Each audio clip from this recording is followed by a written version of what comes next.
What do you think is the most misunderstood part of a woman's body? Oh wow. Tampons, pads, menstrual cup. What do you think is a better pick? I would say menstrual cups. So if you're an active person, you love sports, you love swimming, Right. you can use a menstrual cup without any issues. Yeah. Second, menstrual cup also can be reused. And what's one menopause myth that you feel seriously needs to die? People think menopause आ गया है तो चलो जी Life खत्म है because हमारी culture में हमारी societies में a woman is related to her fertility. Right. So once you enter your menopause, you can't conceive children. But it's not like that. It's a taboo and it's a myth we should break now. Yeah. The way menopause is portrayed, it's all about hot flashes and mood swings. What are your thoughts about it? So menopause can happen anytime between 45 to 55 years. And menopause means that for the past 12 months, you have had no periods. Okay. Then you can declare yourself as menopause attained. You might have periods once in 2 months or you might have periods twice in a month. And like you said, all of these symptoms can be treated. Yes, all of them can be treated. Maternal mortality rate, women dying during childbirth was Very enormously high. The surprising part was that I was pregnant with my first baby and he was born on duty. There used to be a personal journey between a patient and a doctor. Right. अब वो उतनी नहीं है because अब it's become more of mechanical, like just writing the blood tests, getting the reports and coming to a diagnosis.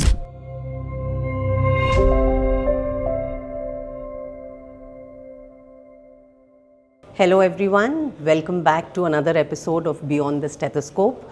Today we have someone special with us who's not only a gynecologist but also a women's health specialist and crusader. Let us welcome Dr. Archana Nirula. Hello. And I'm sure we are going to have a very interesting conversation today where we are going to discuss about a lot of topics including her journey in women's healthcare. So let's get started.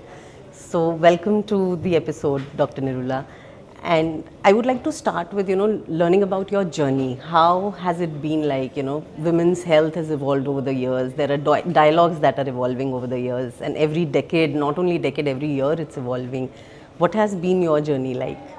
First of all, thanks a lot, Kalpana, for having me here and talking about something which is very close to my heart. Very passionate about my profession. I'm very passionate about women health in general. And yes, you are right.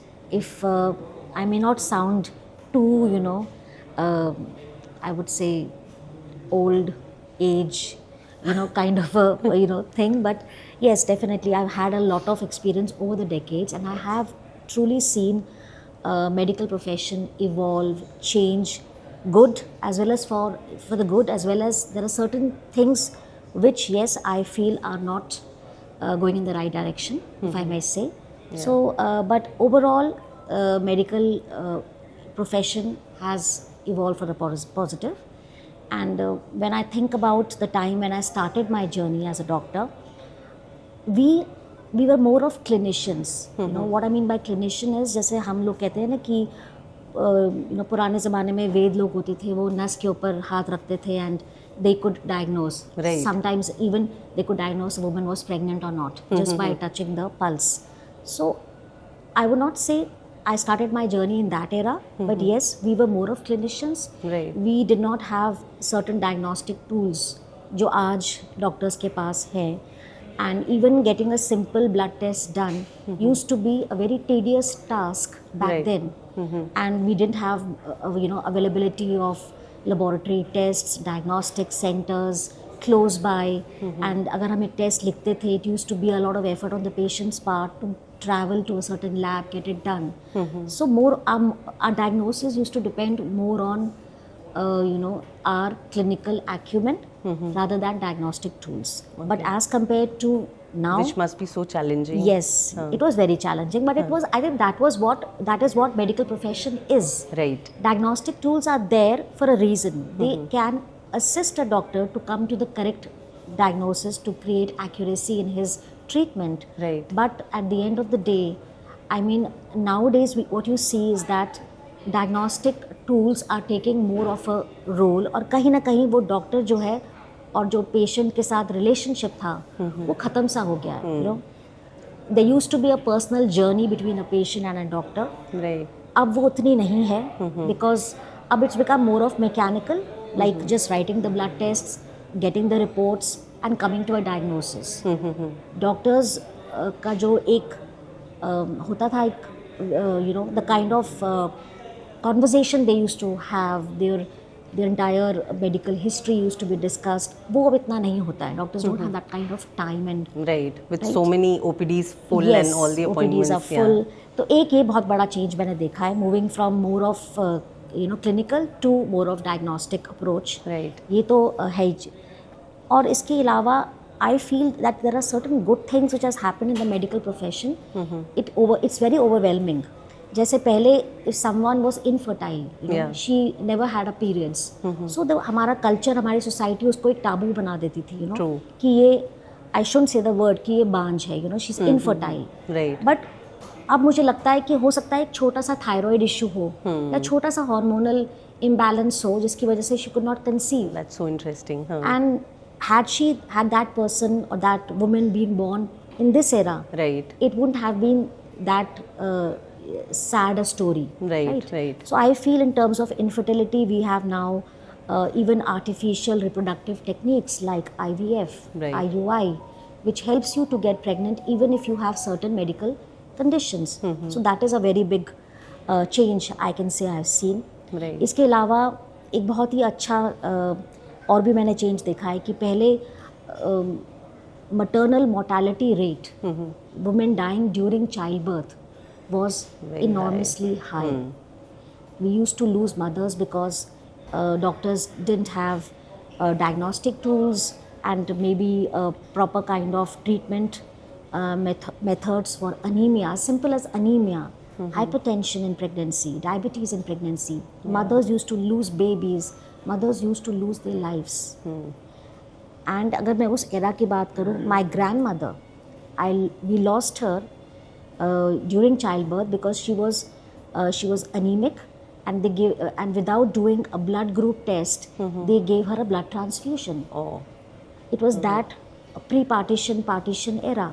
So अब तो ऐसा नहीं है. अब we have lot of awareness among the general public in terms of antenatal care, postnatal care, and we have a lot of facilities. In fact, the government also has launched, we have something called Surakshit, the Prime Minister's Surakshit Matritva Abhiyan, where the doctors in the government hospitals, they pick up patients, pregnant women, in fact, जो high risk में हैं, जिनकी complications, diabetes और blood pressure की है pregnancy में. But on the 9th of every month, they are called into the OPD, they are given a checkup free of cost throughout the pregnancy. And that is how we don't lose mothers to such small diseases. With the maternal mortality, yes, we have come a long way. So I would say, like I said, in terms of diagnostics, in terms of women health, we've come a long way. You should also tell our audience, all the rich work that you've done over the years. I mean, from being a gynecology to getting into the public health system. Yeah, sure. I mean, I had a pretty diverse journey myself, but to tell you very frankly, it's been fun all the way. And I graduated and did my MBBS from Dr. MGR Medical University and Chennai. And as far as I remember, I think I always wanted to be a medical professional. So after doing my MBBS, I did my internship at Safdarjung Hospital. I was working in the Obs and Gynae department of All India Institute of Medical Sciences, Delhi, and got married in between because still I was in an age where marriage was the goal for every family of every having a daughter. So I got married, and the surprising part was that I was pregnant with my first baby, and he was born on duty. So I was working in AIIMS, and my first baby was born at AIIMS. So that was really awesome because I had a very good relationship with my HOD that time, and she delivered me. Okay. Then after that, I went on to take a sabbatical because yes, I had to take care of my children now. I had two in the next 4 years. So, but yes, I continued my education. I continued to stay in touch, and I started my private practice Okay. as a women health specialist, and did my masters in public health. So because of that, my interest in public health developed, and I joined Savera. Savera is an NGO focused entirely on women health and child health as well, and they do awesome work. So I joined Savera and helped them to establish the gynae department there. We used to have a lot of health checkup camps for mothers and little toddlers coming along.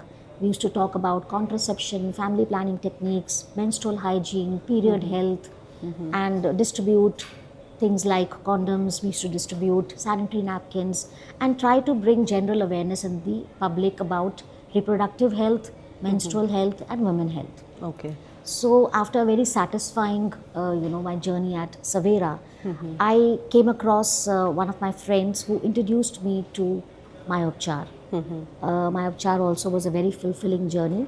There I helped the company develop their YouTube channel, the first YouTube channel of the company. I mean, their only YouTube channel. And I was like clueless about the digital domain, and I never knew that, social media could be so powerful. And we built up the YouTube channel and gave a lot of content on women health, and I tell you, Kalpana, that we had million and million of subscribers, and people used to really devour all the content, because then we realized that medical content के चारों तरफ कितने misconceptions हैं. Right. There is no right correct of knowledge out there, and people really need to know. I mean, it's the right of every human being to understand what's happening with my body. Right. The doctor who's telling me is according to my symptoms, can I relate to that treatment? So that content was really needed, and that's how I entered into the domain of digital health. So after a good innings at myopchar, I joined Tata 1mg. Okay. And Tata 1mg was a beautiful corporate journey I had. I was the director there, and I helped the company build up their corporate health team. So we used to provide corporate medical health to corporate houses. Okay. And also there's something called occupational health centers. So we developed occupational health centers in the corporate offices to provide health at site at work. Lovely. So that was so my journey with public health, you could say, that continued. And side by side, I wanted to continue my digital journey as well. So I launched my channel in women health. It's in Hindi, and I provide content related to women health. So I'll take you back, with so many digital influencers today, and talking about health without any medical background. What are your views on that? With the due respect and no offense, yes, that's something which is not ethical at all. I mean, until you are very sure of because people trust you blindfold, Right. For them, somebody coming on a YouTube channel and giving information, they will follow you. Believe me, they will practice whatever you say. So you should have the responsibility towards the society, Right. towards the people, that if you're giving content, make sure it's legit content, make sure it is ethical and useful, rather than not causing any harm to any living being. Now that I'm talking to a gynecologist, how can we not talk about certain topics that are taboo in our society even today, menopause being one of the biggest ones. So why do you think there's so much taboo and stigma around it? And do you feel that somewhere kind of women also fear menopause because it kind of feels like the end of womanhood, that now you're not fertile, now you're what are your thoughts about it? I agree absolutely. Menopause, first of all, menopause in our society and societies in general is a topic which is not discussed aloud much. In fact, if a woman, if she has postmenopausal symptoms, there is no sensitivity in the society, in your partner, in your husband. And if she tells that I am having this kind of a symptom or I'm feeling this way, it's thought that ये सब इसके mind में है. Probably she's just overreacting. Right. So first of all, यही एक बहुत बड़ा important point है. There is no awareness about this phase in a woman's life, and this phase is a very, very true phase. It's not in her mind.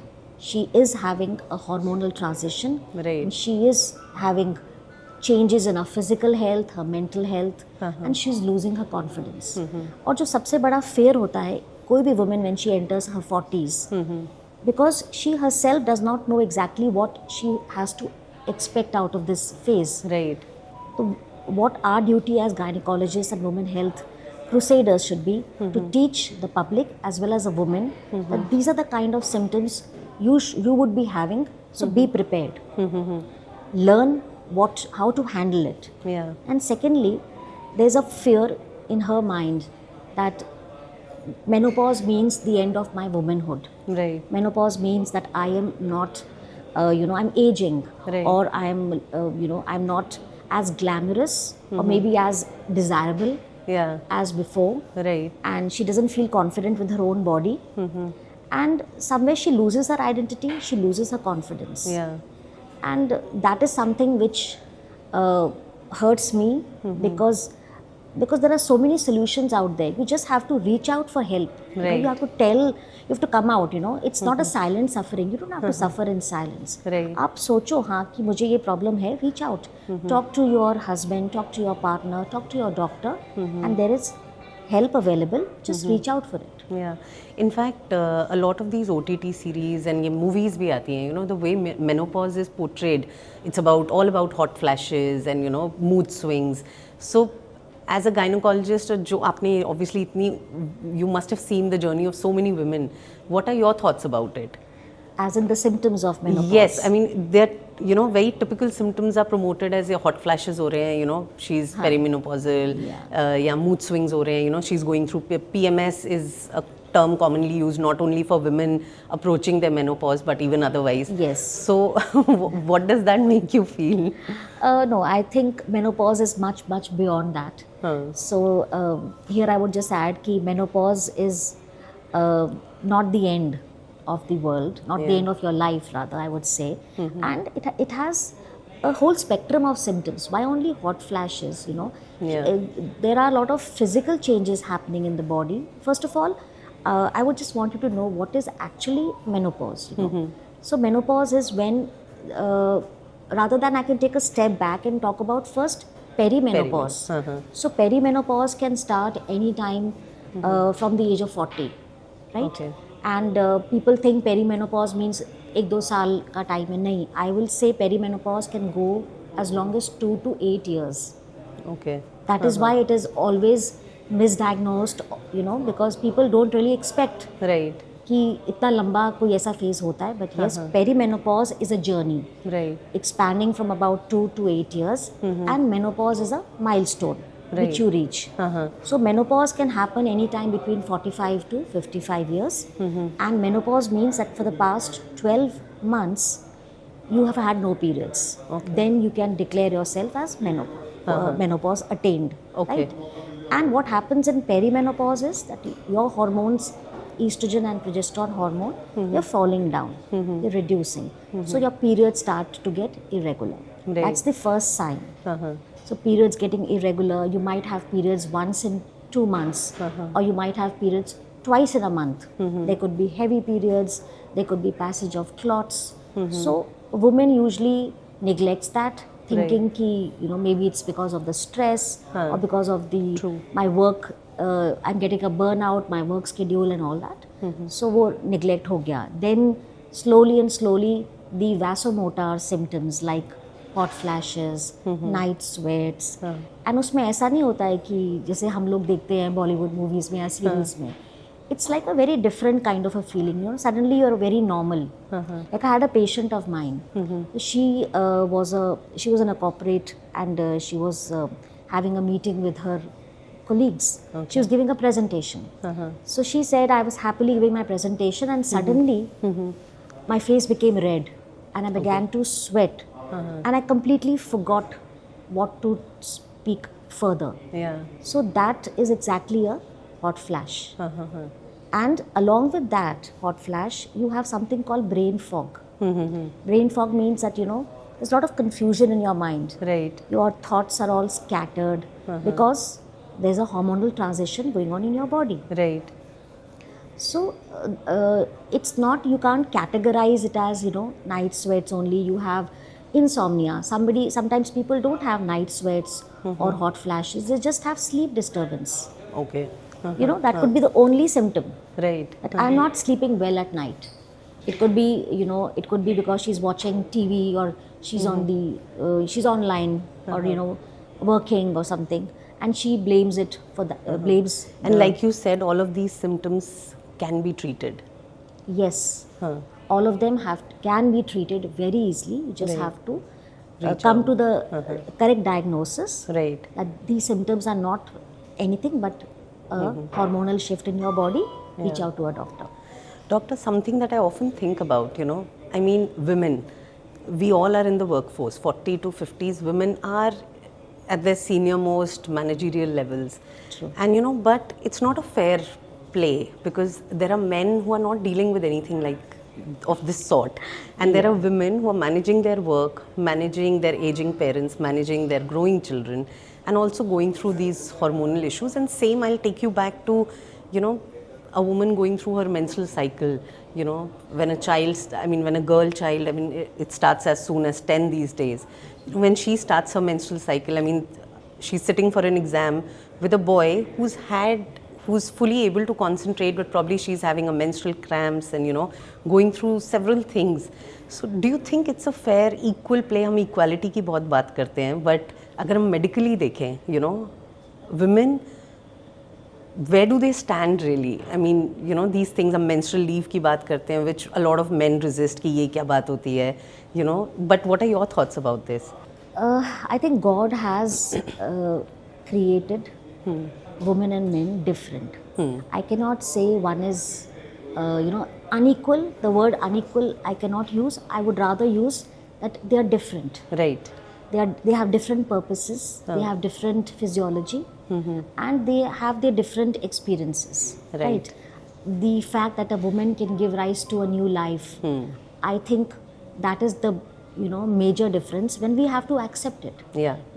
Yes, we do talk about equality, but equality should not be physical. I cannot expect a woman to go and do a WWF, though we do have women wrestlers also. But still, strength, in terms of strength, obviously. You can't, you cannot. Yeah. You cannot compare a woman and a man's strength. For me, equality is something to do with the mind. Yeah. Equality is something to do with parity at work in terms of pay scale. Right. That is the kind of equality at work I look at. Why should a woman be given, I don't know if I'm deviating from the topic. No, absolutely, you are on track. But yes, equality should not be thought about as a physical equality. Yeah. Think about it in terms of financial independence and the kind of freedom and the equality at the level of the mind. So that is, as a woman myself, that is what I would vision for my daughter as well. Yeah. So that is what I mean by equality. But at work, when I was also in my corporate journey, corporate work, I realized one thing, that no one thinks about what you're going through, right? There is no awareness. Even the HR, due respect to the HRs here, the only thing is that you have to understand that if she is a woman in her 40s, and why only 40, 50s, even in her menstruating phase, she's going through some changes in the body. Right. So rather than being empathetic, try to understand a bit and not, complain about, maybe she's not able to meet her targets, she's having low productivity at work. But I feel that there is something called compassion and empathy lacking in the workplace. One has to understand, even men should be aware and not looked down upon. And awareness can be created through, I think regular webinars or health talks where the men can be sensitized that see, this is a woman, she can go through a phase, and you have to, if you're a team manager, back her up. Don't knock her Support, down. yes. Yeah, don't knock her down, just back her up. Great. And with this interesting conversation, we move on to our rapid fire. Are you ready? I'll Yeah. just take some help here. What do you think is the most misunderstood part of a woman's body? Oh wow. I think it's the vagina. So vagina, why with the vagina? Because vagina is thought of only as a reproductive organ, Right. right? Huh. Sexual organ rather than. I Yeah. would say we think it as a sexual organ, as a place where you have intercourse 90% of the time.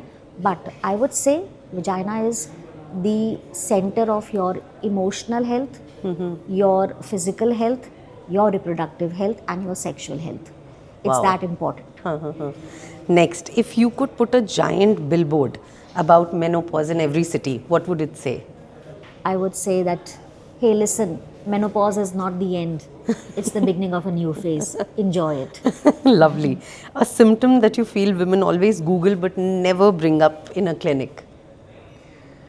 Yes, that is very interesting, Kalpana. It should be, I think, I know of many of my patients who have Googled it and taken a long time to come and talk to me about it, and that is vaginal dryness Okay. and loss of libido related to vaginal dryness. Right. So, if I just want to expand a bit. Yes, sure, please. So, vaginal dryness is something which, and painful intercourse is something which women want to talk about. They have a lot of confusion regarding it. They Google it all the time, but no one comes and talks about it. So, what happens is that when you are in your perimenopause, right from your 40s, your, as I said, your estrogen hormone goes down. Right. Once estrogen hormone goes down, the vaginal mucosa, it becomes very thin. Right. It loses its elasticity. Okay. It loses its lubrication, the moisturization. So what happens is that women start to have a lot of discomfort, burning, and painful intercourse. So when the intercourse happens and it is painful, what happens is the women start to avoid it. And once you avoid it, there are certain, emotional disconnects which happen between your partner, your husband, Yeah.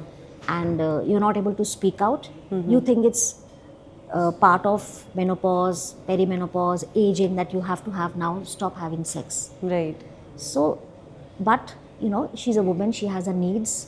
So, sex should not be stopped just because there is vaginal discomfort, because we do have a lot of products, lot of treatment modalities which we can offer as a gynecologist and make her comfortable. She can get back her confidence and enjoy it. Again, a big message that, it's very important to reach out to an expert. Yes. Women often silently suffer, but yes, there are treatments. So we move on to the next thing. Tampons, pads, menstrual cup. What do you think is a better pick? I would say menstrual cups. Why? Because menstrual cup, they are inserted into the vagina. So if you're an active person, you love sports, you love swimming, Right. you can use a menstrual cup without any issues. Yeah. Second, menstrual cup also can be reused. You can Right. wash it and use it again, boil it and keep it for the next month. And the best part is that it is environmentally very sustainable and healthy. Right. It's environmental conscious, and the load of the period pads which we are dumping onto Mother Earth is a lot, and that way menstrual cups can protect the earth as well. And what's one menopause myth that you feel seriously needs to die? Menopause myth, again, I would say that people think menopause आ गया है तो चलो जी Life khatam. Life खत्म है, because हमारी culture में, हमारे societies में a woman is related to her fertility. Right. So once you enter your menopause, you can't conceive children. So it's a mindset. I would say it's a regressive mindset, but it's a mindset that woman's identity is related to her ability to reproduce. Right. but it's not like Which that. is, which is said. It's a taboo. I mean, it's a myth we should break now. Yeah. And one bizarre advice that you've heard about dealing with menopause. Oh, lovely. There are a lot of them, and like we just talked about, you know, unethical content on YouTube, and there are a lot of such content going around. One of them is very interesting. Having half, half a little cup of desi ghee in the morning Okay. helps to balance your hormones. Okay. So that is something very bizarre because yes, hormonal balance cannot be. Yes, diet does play an important role, but how there's no scientific connection with desi ghee and hormones. Great. Thank you so much for taking out time for us, and it was indeed a very interesting conversation and pleasure is so all many mine. takeaways for our audience. So thank you so much. You're welcome, and I had a lovely time. Thank you, Kalpana. Same here. Thank you.